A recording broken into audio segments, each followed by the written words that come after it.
Hello बच्चों, तो आप प्रश्न को देखते हैं। सिद्ध कीजिए कि 1 प्लस tan स्क्वायर ए बटे 1 प्लस sec ए बराबर sec ए। तो दिए गए प्रश्न को हल करने के लिए बच्चों यहाँ पर हम मुख्य अवधारणा का प्रयोग करेंगे। तो बच्चों देखो, यहाँ से tan थीटा को हम sin थीटा बटे cos थीटा लिख सकते हैं। इसी प्रकार बच्चों यहाँ पर sec थीटा को हम 1 बटे cos थीटा के पदों में लिखते हैं। तो बच्चों देखो, प्रश्न में हमें सिद्ध करना है। तो बच्चों यहाँ से हम बाएं पक्ष अर्थात LHS लेकर चलेंगे। तो बच्चों देखो, यहाँ पर हमें LHS 1 प्लस tan स्क्वायर ए बटे में 1 प्लस sec ए दिया गया है। तो यहाँ से बच्चों हमें प्राप्त हो जाएगा 1 प्लस tan स्क्वायर ए को क्या लिख सकते हैं, तो sin स्क्वायर ए बटे में cos स्क्वायर ए बटे में बच्चों देखो, यहाँ से हमें 1 प्लस सेक ए है, तो इसे हम लिख सकते हैं 1 प्लस सेक ए को लिख सकते हैं 1 बटे कॉस ए। ठीक है।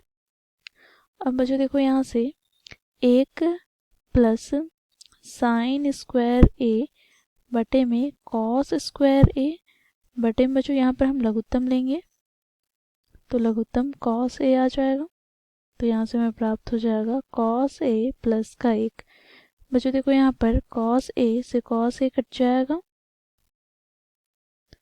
तो यहाँ से हमें प्राप्त हो जाएगा बच्चों देखो 1 प्लस साइन स्क्वायर ए बटे में बच्चों कॉस ए नीचे आ जाएगा अर्थात हर पे आ जाएगा। तो यहाँ से हम लिखेंगे कॉस ए कोष्टक में कॉस ए प्लस 1। बच्चों देखो, यहाँ से हमें प्राप्त हो जाएगा, लघुत्तम लेंगे हम कॉस ए गुना में कॉस ए प्लस 1। तो यहाँ से बच्चों हमें प्राप्त हो जाएगा, देखो कॉस ए का स्क्वायर प्लस कॉस ए और प्लस का यहाँ से बच्चों देखो साइन स्क्वायर ए। बच्चों देखो, साइन स्क्वायर ए प्लस कॉस स्क्वायर ए बराबर होता है किसके, 1 के। तो यहाँ से हम लिखेंगे, क्योंकि हम जानते हैं sine square theta plus cos square theta बराबर 1 होता है। तो यहाँ से हमें प्राप्त हो जाएगा बच्चों देखो LHS बराबर 1 प्लस यहाँ पर क्या है, तो कॉस ए